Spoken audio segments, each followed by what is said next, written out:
नमस्कार, crime 24 live news channel में आपका स्वागत है और मैं हूं आपके साथ ममता दुबे। चलिए लेकर चलते हूं आज के कुछ खास खबरों की तरफ। गुजरात प्रदेश के वडनगर में मुख्यमंत्री भूपेंद्र पटेल ने मशहूर सिंगर सुष्मी कलापिनी कोमकाली को तनारेरी संगीत सम्मान अवार्ड दिया।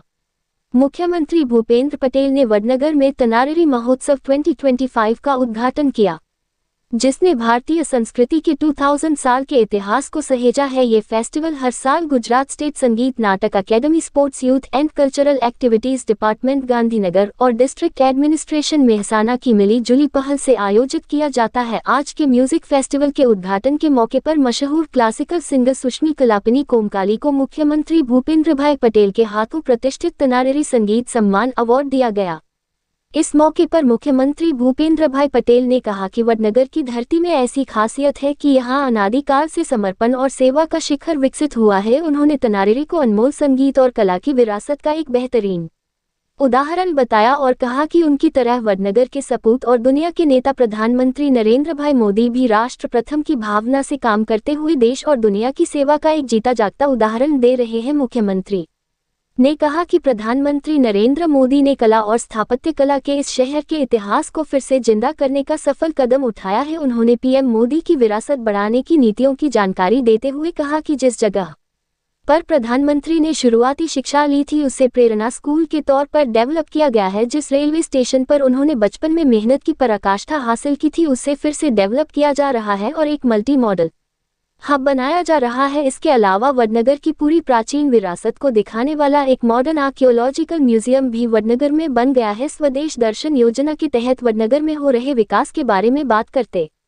हुए मुख्यमंत्री ने कहा कि इस योजना के तहत शर्मिष्ठा झील, तनारेरी पार्क, लटेरी वाव, अंबाजी कोठा झील और किले की दीवार को डेवलप किया जा रहा है। वहीं एक लाइट एंड साउंड शो भी रखा गया है ताकि लोग पुराने हाटकेश्वर मंदिर के इतिहास को जान सके। भारतीय संगीत विरासत की रिचनेस के बारे में बात करते हुए मुख्यमंत्री ने कहा कि आज बीमारियों के इलाज के लिए भी म्यूजिक थेरेपी का इस्तेमाल किया जा रहा है। उन्होंने कहा कि प्रधानमंत्री नरेंद्र मोदी ने ऐसी विरासत को सदियों तक सहेजने और बढ़ाने का संकल्प लिया है। साल 2047 में एक डेवलप्ड इंडिया बनाने के संकल्प को आर्ट कल्चर से जोड़ते हुए मुख्यमंत्री ने कहा कि प्रधानमंत्री की इच्छा है कि आर्ट कल्चर की देसी विरासत बची रहे और आने वाली पीढ़ी को भी इस विरासत को सहेजने की प्रेरणा मिले। उन्होंने सभी से इस आर्ट कल्चर को सहेजने के साथ साथ स्वदेशी अपनाने और वडनगर की इस पवित्र धरती से एक आत्मनिर्भर भारत बनाने का संकल्प लेने का आह्वान किया। म्यूजिक सेरेमनी में अवार्ड विनर सुश्री कलापिनी कोमकली, मशहूर सितार प्लेयर नीलाद्री कुमार और सिंगर सुश्री ईशानी दवे ने क्लासिकल सिंगिंग, क्लासिकल इंस्ट्रूमेंट्स और लोकगीतों की अपनी मधुर प्रस्तुति से वडनगर को म्यूजिकल बना दिया। भक्त कवि नरसिंह मेहता की पोती शर्मिष्ठा की बेटियों ताना और रीरी ने संगीत सम्राट तानसेन के दीपक राग से पैदा हुई आग को मल्हार राग गाकर शांत किया था और उनकी कला के सम्मान के लिए खुद को कुर्बान कर दिया था। उनकी याद में उस समय के मुख्यमंत्री और देश के मौजूदा प्रधानमंत्री नरेंद्र मोदी ने साल 2003 में ताना रीरी महोत्सव और साल 2010 में तानारीरी संगीत सम्मान अवार्ड शुरू किया।